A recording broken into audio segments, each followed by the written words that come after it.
ver que esto es un quilombo.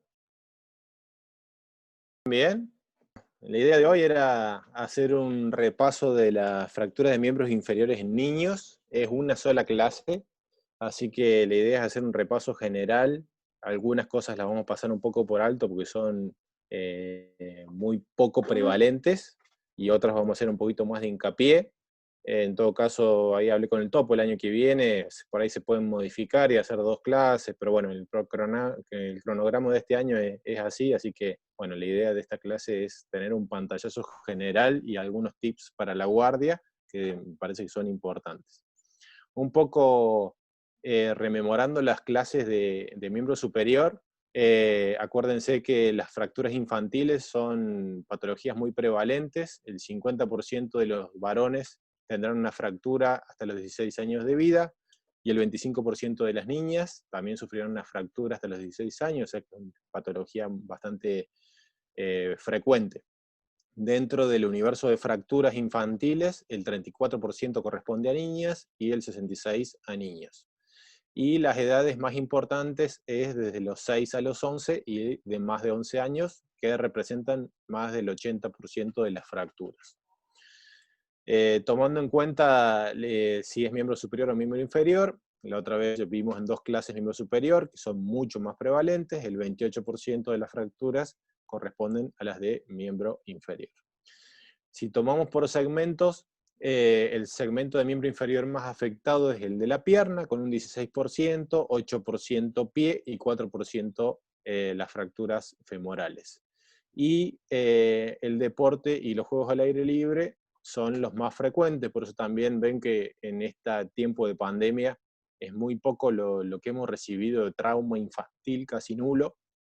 Hemos pasado meses sin ninguna fractura infantil para cirugía, justamente porque no hay deporte, no hay actividad, no hay torneos, no hay colegios donde van a los recreos, no hay actividad física, educación física ni nada de eso. Más del 50% se da en ese tipo de actividades. Vamos a ver un poco lo que son fracturas de fémur en todos sus segmentos, fracturas alrededor de la rodilla, de tibia y peroné y algo de pie. La primera que vamos a hablar es la fractura de fémur proximal o fracturas de cadera. Es una patología muy infrecuente. Es difícil tener mucha experiencia sobre fracturas de cadera o de fémur proximal, debido a que solo en grandes centros se pueden ver entre 2 y 3 fracturas al año de traumáticas, ¿no? Y la relación entre fracturas infantiles y adultos de cadera es de 1 a 300. Imagínense cuántas fracturas de cadera se operan en la clínica y hagamos la relación. Nosotros recibiríamos una fractura de cadera infantil una vez cada 4 o 5 años más o menos. El mecanismo de lesión de fracturas de cadera es de alta energía habitualmente, y cuando hay una fractura de baja energía por algún traumatismo deportivo o una caída de propia altura, hay que pensar en algo patológico en el hueso, ya sea por osteogénesis imperfecta o por algún quiste o alguna displasia esquelética. Las fracturas de caderas tienen una alta tasa de complicaciones, mayor al 50%, no solo por el tratamiento, sino inherentes al tipo de lesión y al lugar de la fractura. Ya vamos a ver algunas consideraciones sobre la anatomía de la cadera que hace que tengan altas chances de secuela. Primero principal, toda la región proximal del fémur es cartilaginosa desde el nacimiento y a medida que va creciendo se va osificando. Hay fisis en el trocánter y fisis en la cadera, ¿estamos? Epífisis o metafisaria. Y hay un puente, que ahí está puesto en azul con una flecha, que une la fisis del trocánter con la fisis de la cadera propiamente dicha. Ese puente está presente hasta la adolescencia. Por eso estas lesiones, por más que se reduzcan anatómicamente, pueden tener cierres fisarios prematuros y complicaciones importantes. Otro dato importante es la vascularización. Esto ustedes ya lo saben bastante bien, que la vascularización de la cadera está dada en un porcentaje muy inferior por la arteria del ligamento redondo, que es rama de la arturatriz, la circunfleja medial y circunfleja lateral, rama de la femoral, que tienen una circulación separada. Esto es muy importante, hasta los 4 años de vida, la cabeza femoral se irriga por las 3 vías, por la arteria del ligamento redondo, por la circunfleja medial y por la circunfleja lateral. Pero hay vasos que entran de la circunfleja lateral, desde la región metafisaria hacia la epífisis, que a los 4 años esa fisis le hace de barrera y hace que esos vasos dejen de tener influencia en la irrigación de la cabeza. Entonces, exclusivamente, la cabeza se irriga por la circunfleja medial, por vasos retinaculares, desde la región posterior-superior. Entonces, cuando hay lesiones en esa región y esa circulación, esa irrigación se ve con una injuria, se ve afectada, tenemos lo que son las necrosis avasculares. Por eso es muy importante este tipo de lesiones y por eso la alta tasa de secuelas o de complicaciones. Las fracturas de cadera tienen una clasificación que se llama clasificación de Delvet. Las tipo 1 son fracturas fisarias, homologando lo que es la epifisiolisis en el adolescente, pero en este caso por algo traumático. Son de las más raras y tienen en la bibliografía entre un 40 y 100% de malos resultados. Vamos, la afectación de la circulación se da en casi todos los casos, o sea que tiene muy mal pronóstico. Las fracturas medio cervicales son las tipo 2 y las basicervicales son las tipo 3, que son las más frecuentes, entre ellas dos son casi el 90% de los casos, y tienen un 50% de malos resultados. Y las tipo 4 son intertrocantéricas, son raras y tienen menos complicaciones, homologando lo que son las fracturas de cadera del adulto. Cuando son intertrocantéricas tienen mucho menos afección de la vascularización, por eso tienen mejores resultados. En cuanto al tratamiento, un poco las generalidades del tratamiento, la fijación de la fractura versus el riesgo potencial de lesión fisaria.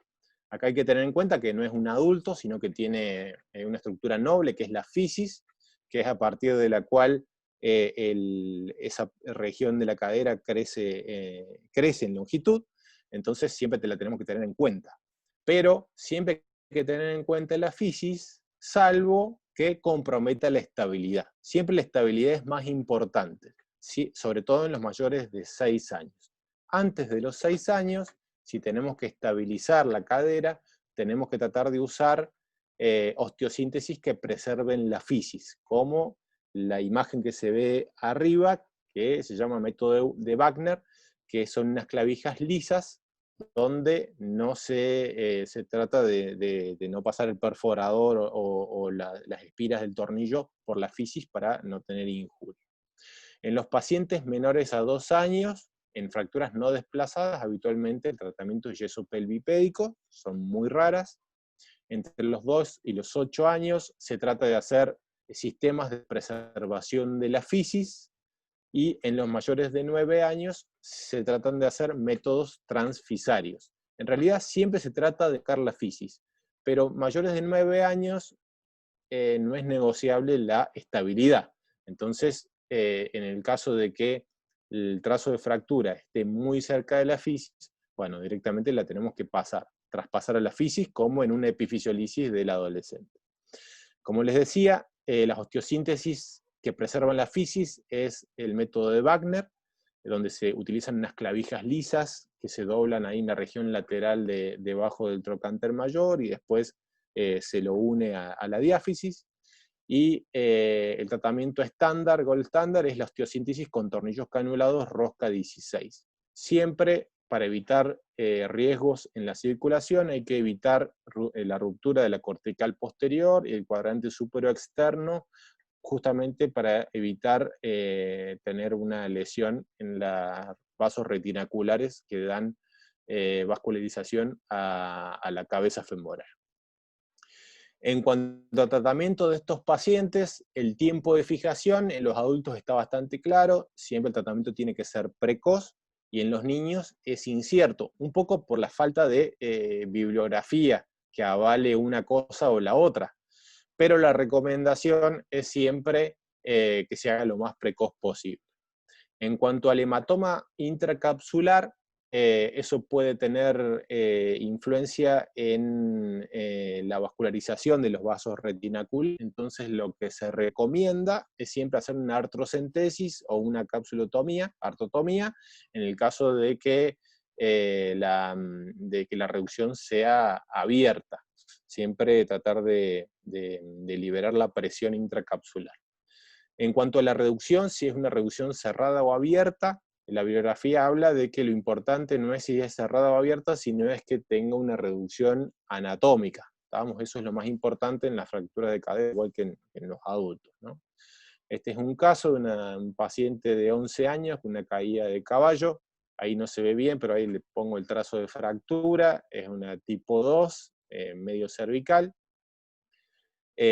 Optó por un tratamiento con preservación de la fisis, o sea, en realidad es un tornillo canulado, pero el trazo de fractura nos deja colocar las espiras del tornillo después de la fractura y antes de la fisis. Después se hace una artrocentesis para liberar la presión intracapsular, y ven ahí que está justo cerquita de la fisis. En este caso, por más que tenga 11 años, el trazo de fractura nos deja colocar tornillos de compresión, pero sin tocar la fisis. Esto es al año de la fractura, y vemos que no tuvo ningún cierre fisario. En cuanto a las complicaciones, yo les hablaba recién de que más del 50% tiene complicaciones importantes en la cadera. La más frecuente es la necrosis avascular. También se puede dar coxavara en el caso de una mala consolidación, el cierre fisario de fémur proximal, o la pseudoartrosis, que también va de la mano de la necrosis avascular habitualmente cuando hay poco aporte biológico. Esto es anecdótico para que vean cómo se divide la circulación. Este es una fractura que consolidó, en realidad no consolidó, pero hubo una necrosis avascular de la región metafisaria. Eso quiere decir que la arteria afectada es la circunfleja lateral, pero la media sigue con buena irrigación, por eso la cabeza está vital, y también por el ligamento redondo. Otros tipos de complicaciones, estos pacientes habitualmente después del tratamiento hay que seguir, por más que tengan buena evolución, hay que seguirlos hasta los 2 años postquirúrgicos porque pueden presentar complicaciones tardías. Esta es una fractura basicervical, una tipo 3. Se le colocan tornillos canulados de compresión rosca 16, y vemos que ya al año de la lesión se ve un núcleo de osificación que es diferente, un poco más chato, y ya al año y medio vemos lo que es similar a una enfermedad de Pertes. Ya vemos con cierta fragmentación de la cabeza, tuvo una necrosis avascular. Por eso hay que seguirlos durante mucho tiempo estos pacientes. Un poco las conclusiones están en patología muy rara, pero bueno, me pareció bueno explayarme un poco porque tampoco la vamos a ver mucho. Las fracturas de cadera en niños son muy raras, siempre hay que tratar de fijarlas en el menor tiempo posible, antes de las 24 horas. Se recomienda la descompresión del hematoma, ya sea por artrocentesis o artrotomía. Es importante la reducción anatómica, y en cuanto a preservar la fisis, siempre hay que tratar de preservar la fisis siempre que no comprometa la estabilidad de la fractura. Bueno, eso es un poco el resumen de la fractura de cadera. Vamos a pasar a un tema bastante más frecuente, que es fractura de fémur, diafisarias. Es el 1,5% de todas las fracturas en los niños, o sea que es una fractura bastante prevalente. La relación varón-mujer es de 3:1, tiene un patrón bimodal, habitualmente entre los 3 y los 5 años. Eso se dice que es en la etapa de exploración del niño, donde se trepa a los árboles, se sube a la cama elástica, donde un poco travieso, y otro entre los 14 y los 16 años, que es cuando los niños, cuando los adolescentes ya toman más riesgos deportivos y de la vida diaria. Siempre en las fracturas de fémur en los niños pequeños hay que sospechar lesiones no accidentales. ¿Qué es lesión no accidental? Es maltrato infantil, sobre todo en los chicos que no caminen, y en algunos trazos específicos, ahí vamos a hablar un poquitito más de eso. Y las fracturas patológicas también están presentes en el fémur, sobre todo en la región proximal, como los quistes óseos, quistes aneurismáticos. Hemos tenido algunos pacientes con displasia fibrosa, y Gustavo tiene varios con osteogénesis imperfecta que han tenido fracturas patológicas, también pacientes neurológicos que tienen osteopenia. Son patologías previas que pueden aumentar la prevalencia de esta patología. En la fractura de fémur, en cuanto a lo que son los mecanismos, la epidemiología, en menores de 1 año siempre hay que pensar en una lesión no accidental. En los niños pequeños, habitualmente por caídas y rotación; en los niños grandes, por atropellos; y en los adolescentes, por deportes o actividad recreativa, lo que hablábamos recién en el patrón bimodal. El accidente de tránsito, lógicamente que puede afectar a cualquier grupo etario. En las fracturas de fémur siempre hay que evaluar en el examen físico, hay que hacer un examen físico completo. Habitualmente estos pacientes ingresan por la guardia de pediatría, se los interna y se hace toda la evaluación integral: cráneo, tórax, abdomen, raquis y miembros. Hay que hacer un examen neurovascular distal para ver compromiso o no.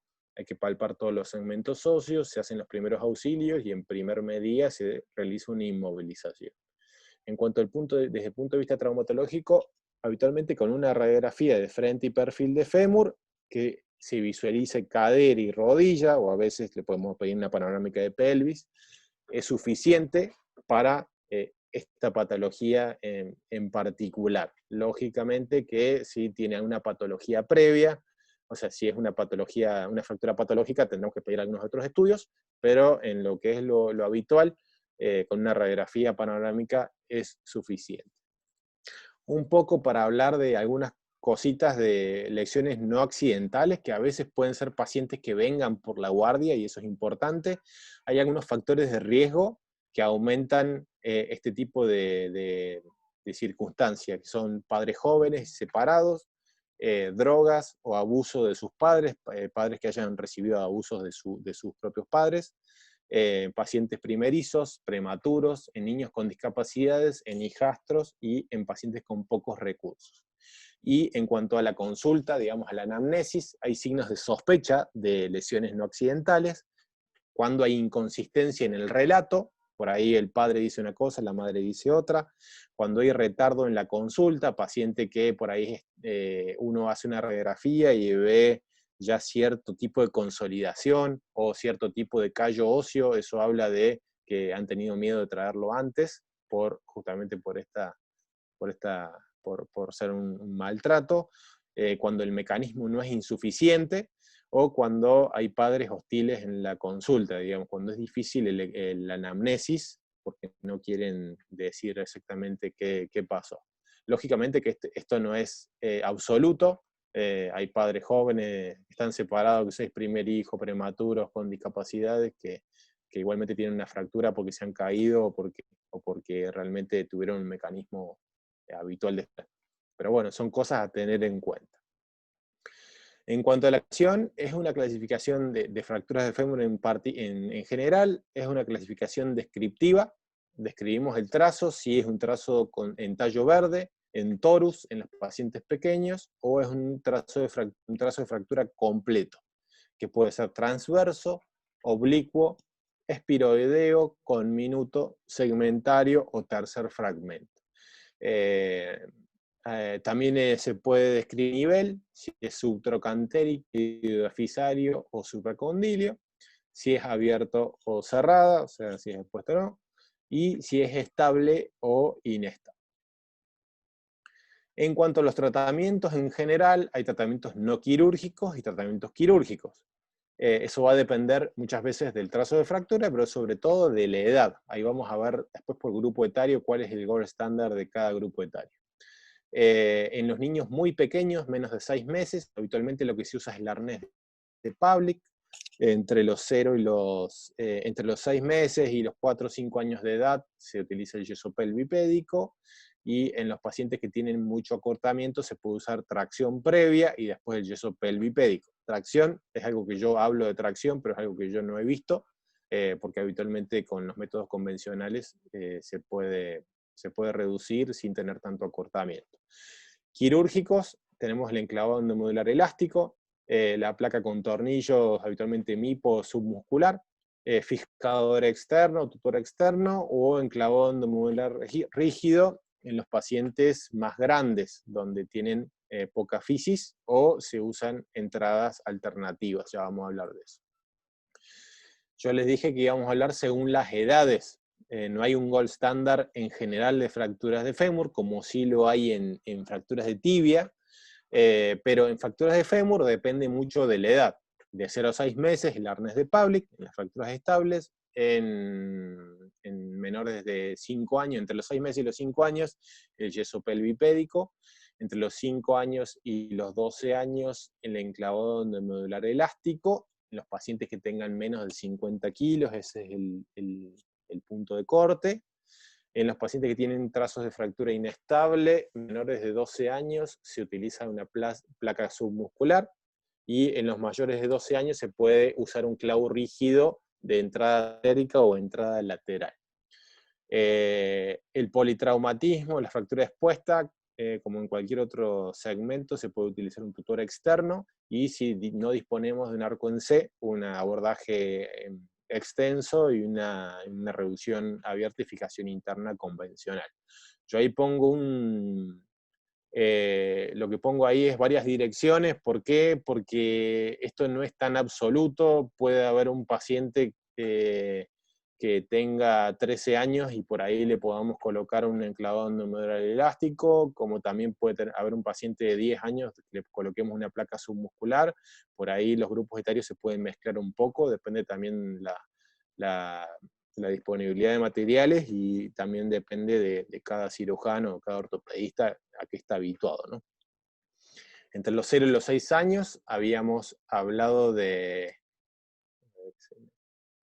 Entre los 0 y los 6 años habíamos dicho que el tratamiento gold standard es el arnés de Public.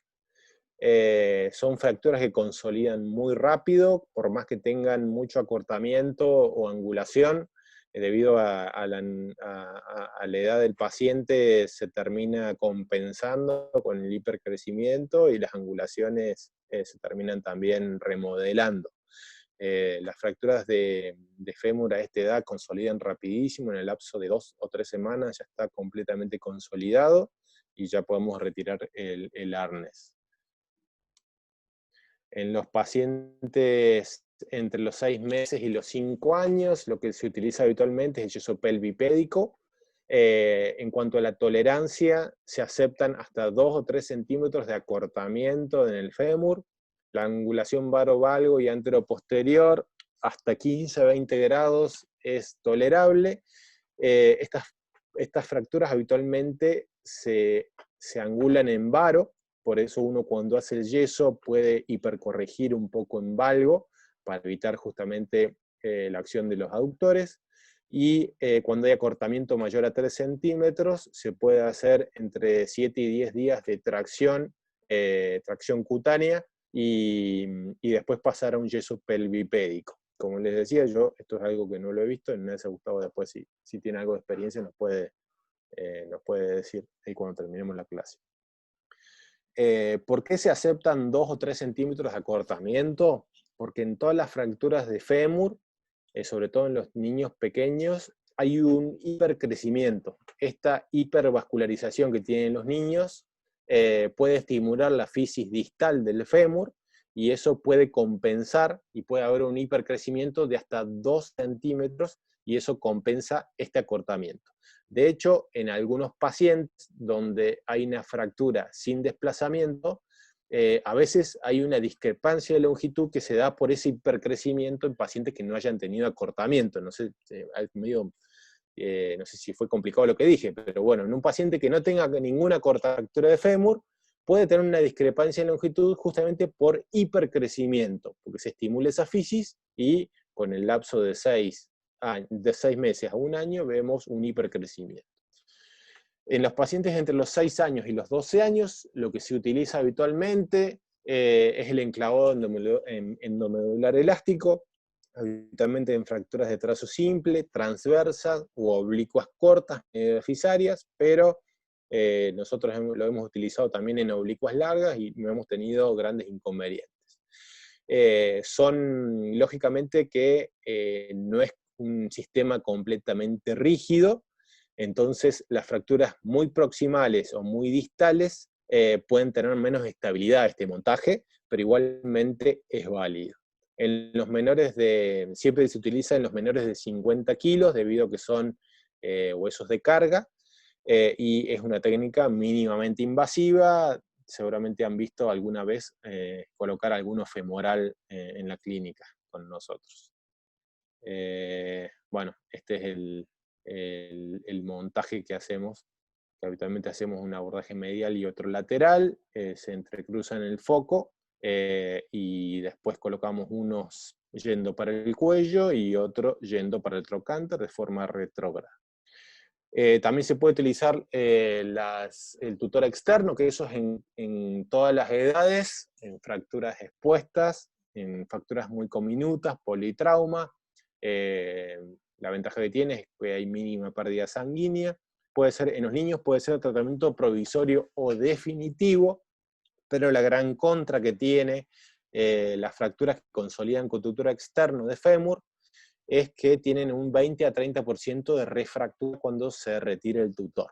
Entonces esa es una complicación importante. También se puede colocar de 6 años en adelante en fracturas muy conminutas o fracturas oblicuas muy largas, o en pacientes que lo requieran, una placa MIPO o una placa submuscular, o con un abordaje convencional, en el caso de que no haya experiencia en clavos TEN. En los menores de 12 años, lo que está demostrado mejores resultados, y sobre todo en pacientes de 50, es el clavo endomedular rígido de entrada trocantérica, y también hay otro tipo de clavos rígidos de entrada lateral, que es lateral al trocánter. Se utilizan, bueno, como les decía, en mayores de 12 años, en pacientes que sean grandotes, más de 50 kilos, en fracturas inestables rotacionalmente. Esos son todos los puntos de entrada que pueden tener. Eso es un trabajo que habla sobre las necrosis avasculares, dependiendo del lugar donde se hace el ingreso del clavo, y lógicamente que mientras más cerca de la fosita, más tasa de necrosis avascular, y cuando se hace lateral no hay riesgo de necrosis vascular. La técnica quirúrgica se utiliza de entre 1 y 2 centímetros por arriba de proximal la física. Utilizamos diferentes tipos de diámetros de clavos. En la región del trazo de fractura, tratamos de que el clavo, como está prebendeado, digamos, predoblado, tratamos de que esté lo más divergente posible para dar más estabilidad al foco. Entre los dos clavos, que tienen que ser del mismo tamaño, tenemos que ocupar 2/3 del istmo, de la región más pequeña del canal medular. Se tienen que entrecruzar abajo y arriba y tratar de que en el foco de la fractura esté lo más divergente posible, como les decía recién. También en las fracturas que son más distales se puede hacer un abordaje, se puede colocar el clavo TEN de forma anterógrada, con el inicio en la región lateral por debajo del trocánter mayor, 1,5 centímetros por debajo de la fisis del trocánter mayor. Este es un caso, una paciente que vino a la guardia con una niña de 9 años, si no me equivoco tenía, bueno, 8 años ahí, fue en septiembre del 2010, y lo vimos en Pascua, me acuerdo, del 2018. Una fractura con acortamiento, una paciente grandota, tenía casi 50 kilos. Hicimos un enclavado endomedular elástico. Esto es al mes y medio de la fractura, esto es al año, y ya después de retirado el material. Vemos cómo se arregló toda la fractura, y por 2 pequeños abordajes de 1,5 centímetros cerca de la rodilla, logramos la resolución. En cuanto a lo que son las fracturas de fémur distal, las fracturas pueden ser fracturas en caña de bambú o torus, que son incompletas en niños pequeños, siempre hay que pensar en lesiones no acutables, en maltrato. Puede ser lesiones fisarias o lesiones metafisarias similares a las de un adulto, a las supracondilias de un adulto, que no comprometan la fisis. En los pacientes que tienen fractura en torus se puede colocar un yeso pelvipédico, pero si es bien distal y el paciente no está ardito, se le puede colocar una valva larga, porque habitualmente son fracturas muy estables. Entonces, habitualmente con 2 semanitas, si es un paciente muy pequeño, con 2 semanas de inmovilización es suficiente. Y en los pacientes que tengan estas fracturas metafisarias que no comprometan la fisis, se utilizan métodos de estabilidad similar a lo de los adultos, como se ven ahí en la imagen, placa con tornillo bien moldeada a la región lateral. En cuanto a las lesiones fisarias, vamos a hablar un poquito más de esto, que es lo más llamativo, digamos, o lo más personal de la parte pediátrica. Representa el menos del 1% de las fracturas infantiles y el 5% de todas las lesiones fisarias. El mecanismo más frecuente es el mecanismo de Varo-Valgo, y la más frecuente es la Salter-Harris 2, y cuando hay mecanismo de hiperextensión, la Salter-Harris 1. Ahí dice signo de admiración, pero en realidad es Salter-Harris 1. Ese mecanismo de Varo-Valgo, los ligamentos en los niños son bastante fuertes, entonces habitualmente lo que sufre es la región fisaria. La más frecuente, habíamos hablado, es la tipo 2, que tiene un trazo metafisario, o sea, el trazo pasa por la fisis y descarga en la metáfisis. El tipo de tratamiento de estas lesiones fisarias dependen un poco del trazo y del tipo de Salter-Harris que estemos tratando. Habitualmente se intenta hacer una reducción cerrada, se realiza una tracción. Si hay interposición o imposibilidad de reducir, se puede hacer una reducción abierta. En cuanto al método de fijación, una osteodesis o osteosíntesis, dependiendo del trazo. En las Salter-Harris tipo 1, realizamos osteodesis, porque no tenemos que pasar con estos materiales con tornillo, con espiras, por la fisis, y no tenemos ningún fragmento como en las tipo 2 para fijar de forma paralela a la fisis. Entonces utilizamos osteodesis, pero en los tipo 2, 3 y 4 habitualmente se utilizan métodos de osteosíntesis paralelo a la fisis, justamente para no violarla y no tener repercusión en el crecimiento, que a veces, por más que no toquemos la fisis, estas lesiones también tienen una alta tasa de complicaciones en cuanto al crecimiento. Acá tenemos 2 ejemplos, una Salter-Harris 1, donde se estabiliza, se la reduce y se estabiliza. En realidad no tengo la previa, pero bueno, tengo la resolución. La estabiliza con 2 clavijas cruzadas hasta que se consolida la lesión fisaria, pues se la retira y comienza a mover. Y en las tipo 2, este fragmento se lo llama de Thurston-Holland, se lo puede fijar de forma percutánea, si logramos una buena reducción, paralelo a la fisis, sin tocarla. Por más que nosotros hagamos una reducción cerrada, no toquemos la fisis y logremos una buena estabilización, igualmente la fisis ha sufrido una lesión, y el 50% de las lesiones de Salter y Harris de fémur distal pueden tener un arresto fisario que puede ser parcial o total, generando, dependiendo si es parcial o total, una discrepancia de longitud o una alteración en el eje. Por eso siempre nosotros siempre decimos con Gustavo que en estos pacientes hay que hablar muy bien con la familia. No es terminar el procedimiento y decir salió todo bárbaro, sino hay que ir controlándolo durante un periodo de tiempo que es importante porque hay que ver que crezca esa fisis y ver cómo se comporta. Porque este paciente puede tener, como el paciente previo, puede tener una buena reducción, una buena estabilización, un buen postquirúrgico, y a los 6 meses nos viene con este valgo, debido a que ha crecido, porque la fisis distal del fémur es la fisis más fértil del cuerpo, y es la que más crece, entonces puede tener este tipo de complicaciones. Siempre hay que advertirlo, y hay que citarla y mantenerla en control, por lo menos durante un año posterior a la lesión. Bueno, eso es un poco en cuanto a fracturas del fémur. Una patología bastante infrecuente son las fracturas de rótula en los niños. Siempre hay que tener en cuenta lo que son las rótulas bipartita y no confundirla con lesiones traumáticas. La fractura de rótula más frecuente es la secundaria a luxación de rótula debido al retináculo medial o ligamento patelofemoral medial, que los ligamentos, acuérdense que son bastante fuertes en los niños, y a veces hacen fracturas avulsivas, como se ve en la tomografía que se ve en la parte baja de la diapositiva.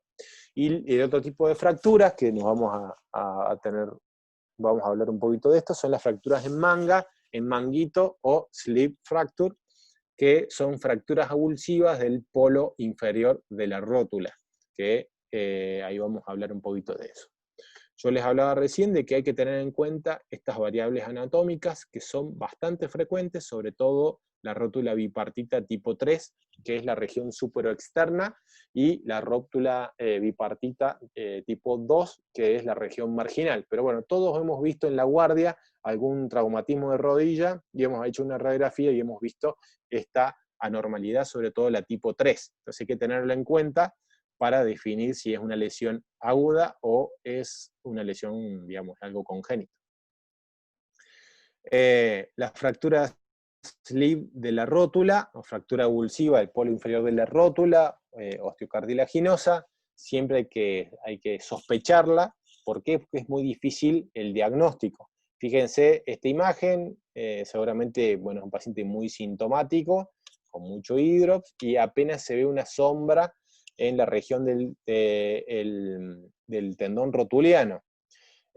Bueno, yo les había dicho que es una patología infrecuente, entre los 8 y los 12 años, el polo inferior es osteocartilaginoso, por eso es difícil el diagnóstico, y fíjense, esta imagen es la misma imagen en resonancia. Fíjense el fragmentito que parece muy pequeño en la radiografía, de hecho con la flecha apenas lo podemos ver, y cuando vemos la resonancia magnética vemos un fragmento bastante más grande. Eso es debido a que es bien cartilaginoso y que no se puede ver, no es radiolúcido. En los pacientes que tienen un gap menor a 2 milímetros, el tratamiento es ortopédico con un yeso en extensión, y en los pacientes que tienen un gap superior a 2 milímetros con dificultad o sin aparato extensor, el tratamiento es una osteosíntesis o un sistema absorbente de tracción similar al de los adultos. Eso en cuanto un poco a fracturas slip de la rótula. Las fracturas de las eminencias tibiales también, bueno, poco fractuente, eso es un término nuevo, pero bueno, es un poco frecuente. Se da en los traumatismos deportivos o en los accidentes, cada vez lo vemos más, eso debido a la actividad física, no en la pandemia, pero sí previo a eso, la actividad física en los niños, que cada vez es más exigente. Por ahí vemos patologías que antes no eran tan frecuentes, sobre todo Gustavo, que tiene por ahí más años en el rubro, ha notado por ahí un aumento de este tipo de lesiones. Tiene una similitud con la lesión del ligamento cruzado anterior en los adultos, pero lo que hablábamos recién, debido a la fortaleza del ligamento cruzado y de todas las estructuras ligamentarias en los niños, hacen fractura avulsiva de la inserción distal, la inserción tibial del ligamento cruzado anterior. Estas fracturas de las eminencias tibiales tienen una clasificación que se llama de Meyers y McKeever, dependiendo el tipo de desplazamiento que tenga las eminencias tibiales, las espinas tibiales.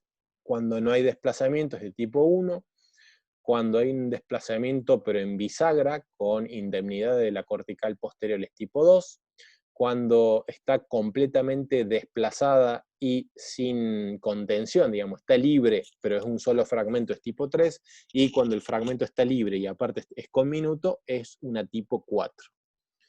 El tratamiento es ortopédico en las lesiones de tipo 1, con inmovilización, que habitualmente no tienen inestabilidad. En los tipo 2 se puede intentar un tratamiento ortopédico, que es haciendo una artrocentesis y quitando la presión intraarticular y colocando un yeso en extensión, y se puede chequear con radiografía o tomografía y ver si hay un gap importante o no. Y si vemos que tiene mucha inestabilidad el fragmento, se puede hacer una fijación quirúrgica. Y en las tipo 3 y 4, el tratamiento es quirúrgico. El ligamento cruzado no sufre necrosis, entonces hay que tratar de fijar el anclaje distal de las espinas y con eso devolverle estabilidad a la rodilla. Esa fijación se puede hacer de diferentes formas, siempre tratando de no tocar la fisis de la tibia proximal, con tornillos tipo Gerber, pequeños, como les decía, sin tocar la fisis, con tornillos tipo Gerber biodegradables, o también se puede hacer con arpones o con suturas artroscópicas. Bueno, un poco de esto, algunos trabajos hablan de que funcionalmente entre tratamiento abierto o artroscópico no hay mucha diferencia, pero sí en las comorbilidades y en la artrofibrosis cada vez más se utiliza el método artroscópico para hacer este tipo de procedimientos, aparte de que si hay algún otro tipo de lesión también se puede reparar. Las epifisiolisis de tibia proximal propiamente dichas es una lesión muy rara, se da en accidentes deportivos. Las más frecuentes son las tipos de Salter y Harris tipo 2, donde hay un fragmento metafisario, y también las Salter y Harris tipo 3. Estamos hablando de lesiones muy infrecuentes. El mecanismo, les decía, es varovalgo, y el tratamiento puede ser ortopédico o quirúrgico dependiendo el tipo de desplazamiento y de lesión. Se puede hacer una osteodesis o una osteosíntesis dependiendo si es pequeño o grande el paciente y el tipo de trazo. Otro tipo de lesión más frecuentes que las epifisiolisis de tibia proximal son las fracturas del TAT, que se dan habitualmente en pacientes adolescentes. El mecanismo de las lesiones de TAT es una contracción violenta del cuádriceps, del aparato extensor, y en los pacientes que sufren caída con rodilla en extensión, habitualmente los que tienen actividad de salto, sobre todo básquet, vóley, handball, donde tienen salto y caen con la rodilla en semiflexión.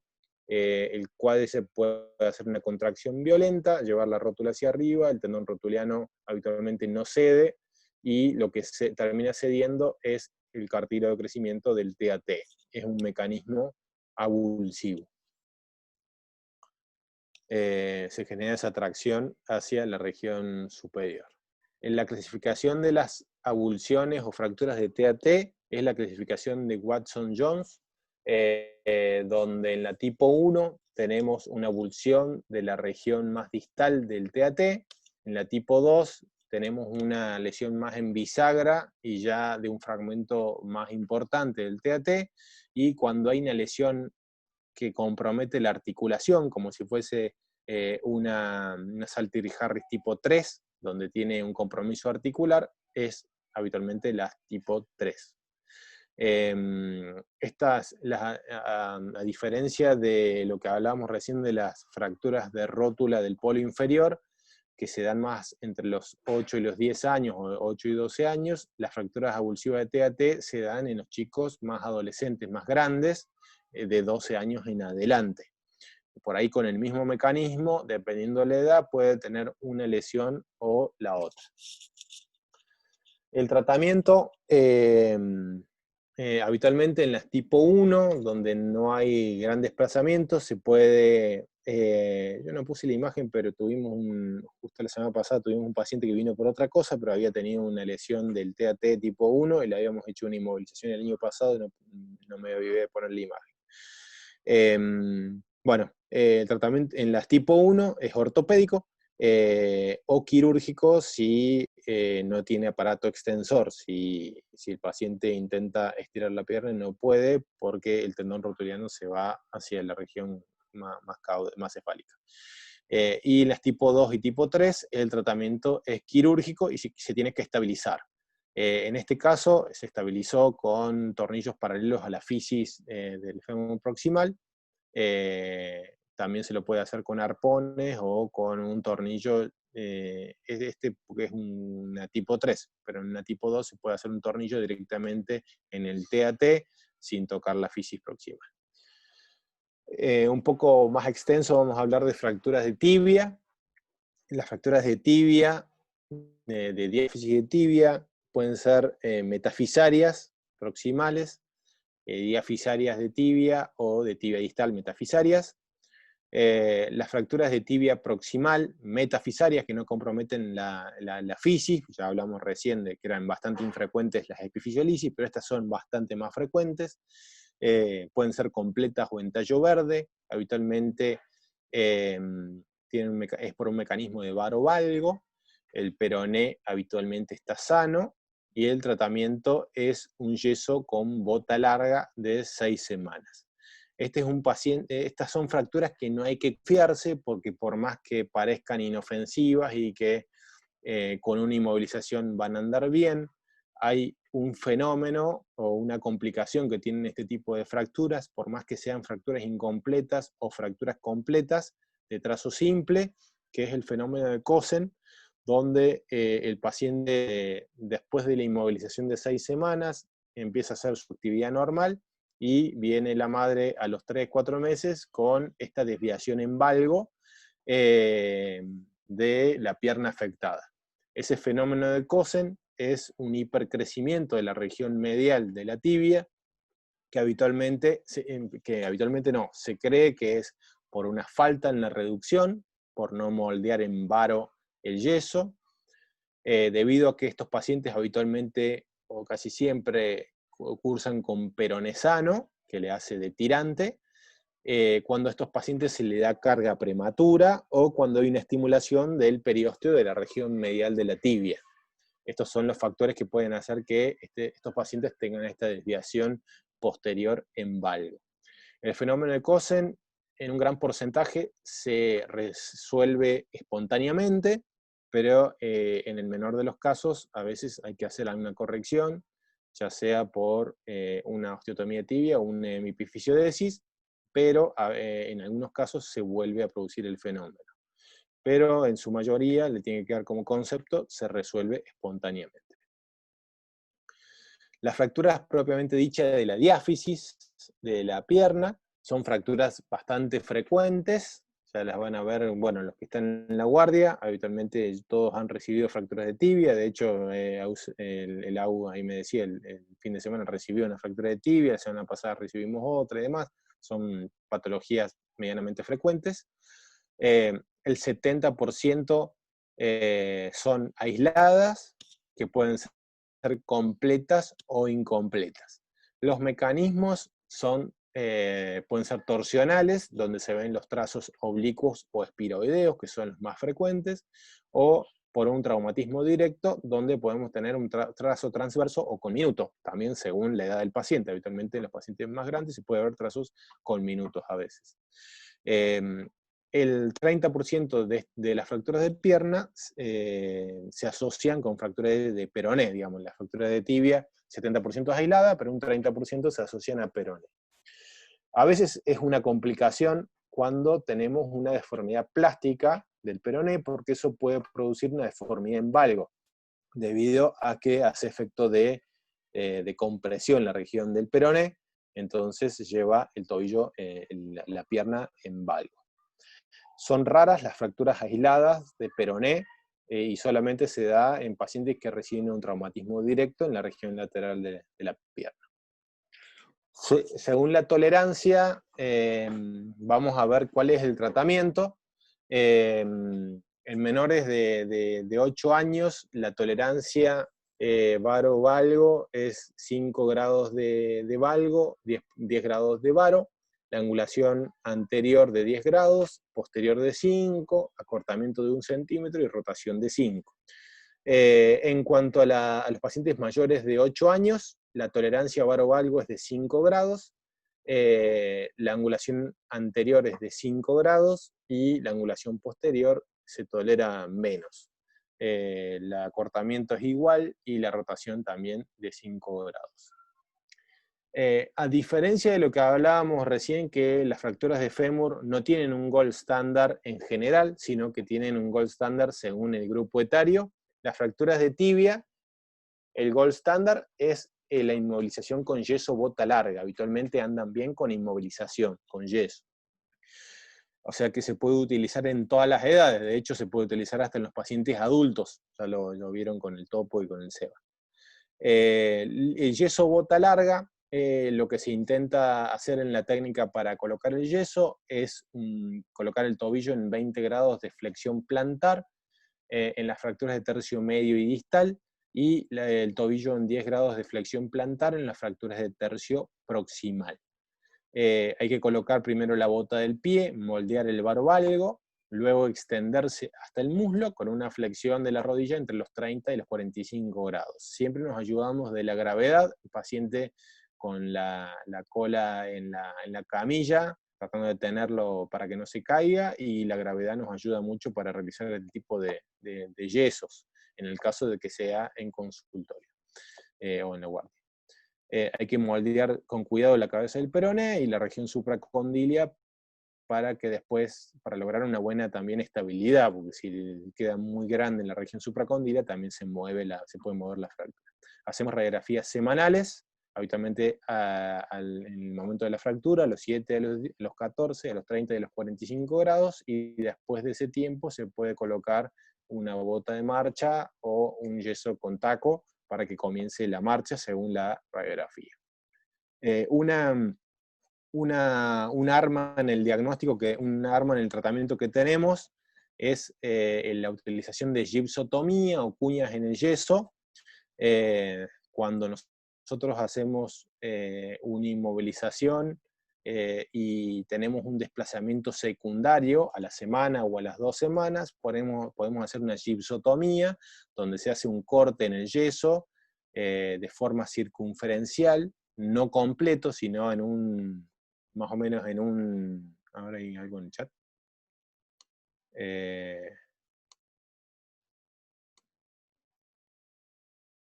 Ahí está Gustavo y tiene que salir. En forma circunferencial de 90% de la circunferencia, y se coloca una cuña de material duro para producir la angulación en el lugar contrario. Se hace el corte con la sierra de yeso, se coloca un taco, y nosotros algo que podemos hacer para saber dónde tenemos que hacer la gipsotomía, dónde tenemos que hacer la corrección, es colocar hacer un blister con con agujas en el yeso, y lo mandamos a hacer una radiografía, le pegamos con cinta un blister de agujas por arriba del yeso, lo mandamos a hacer una radiografía, y cuando tenemos la imagen podemos ver dónde tenemos que hacer el corte en el yeso para saber cómo hacer la corrección.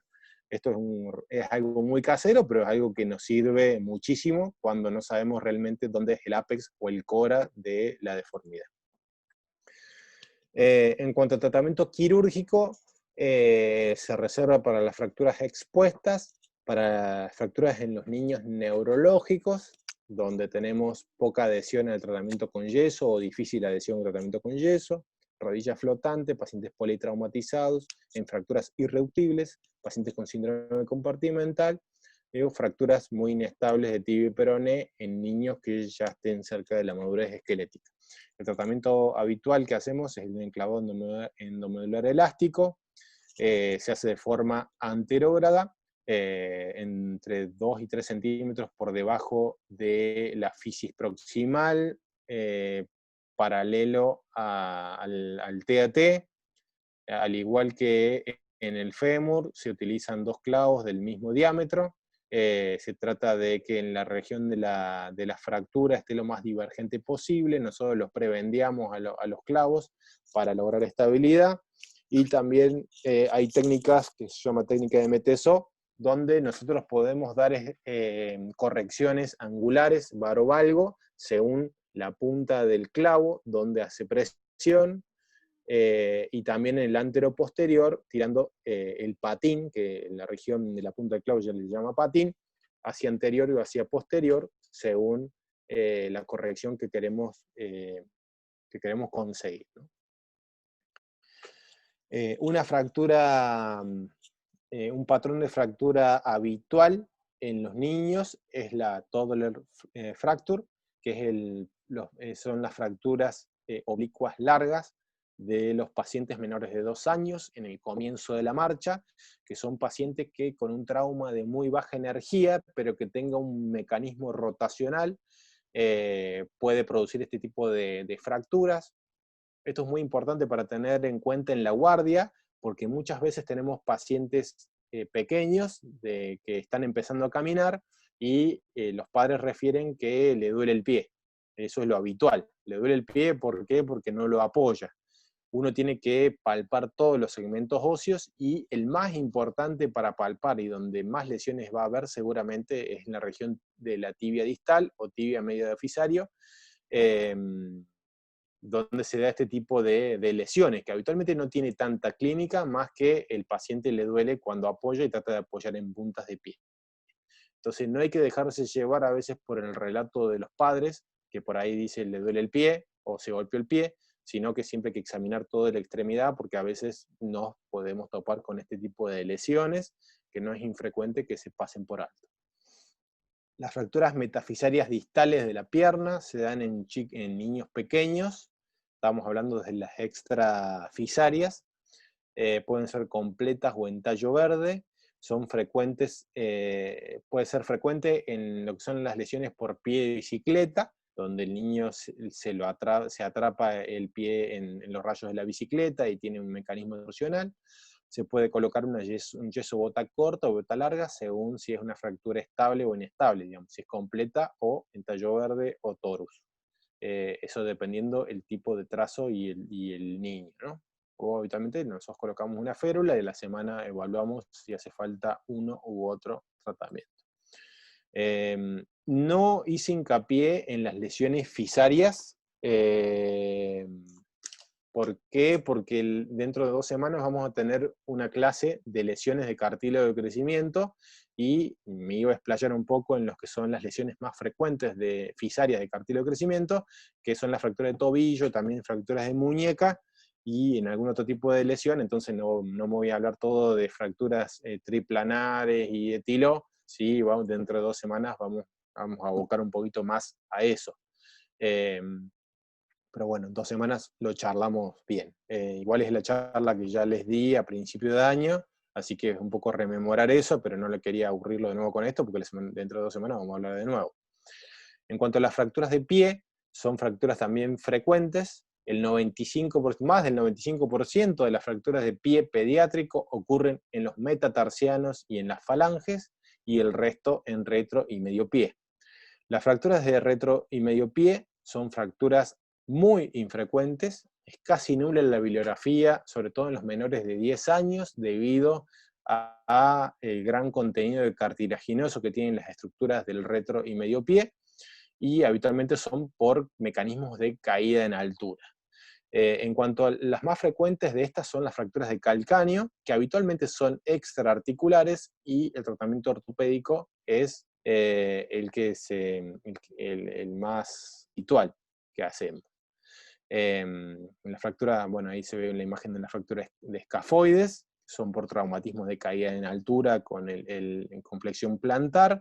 En el caso de haber desplazamiento se puede realizar una osteosíntesis, y la primera imagen, la fractura de astrágalo, que son súper infrecuentes. La frecuencia es 1 cada 100.000 fracturas. O sea, no 1 cada 100.000 niños, sino 1 cada 100.000 fracturas. O sea, súper infrecuente, y el tratamiento habitualmente es ortopédico, salvo en desplazamientos importantes donde se hace una osteodesis.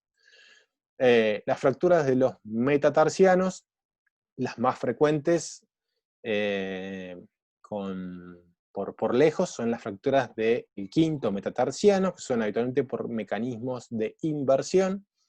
Las fracturas del primer metatarsiano habitualmente se dan en los niños más pequeños por caída, y segundo, tercer y cuarto metatarsianos, los mecanismos más frecuentes son los mecanismos de aplastamiento.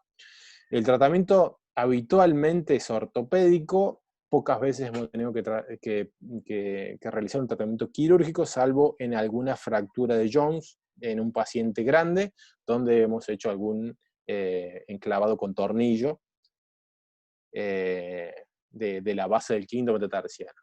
Una cosa muy importante a tener en cuenta en este tipo de lesiones o este tipo de pacientes, que son pacientes que habitualmente van a la guardia, los pacientes que tienen un mecanismo de inversión, adolescentes o preadolescentes, y que uno le palpa la base del quinto metatarsiano, no hay que confundirse las fracturas de la región fisaria de la base del quinto metatarsiano.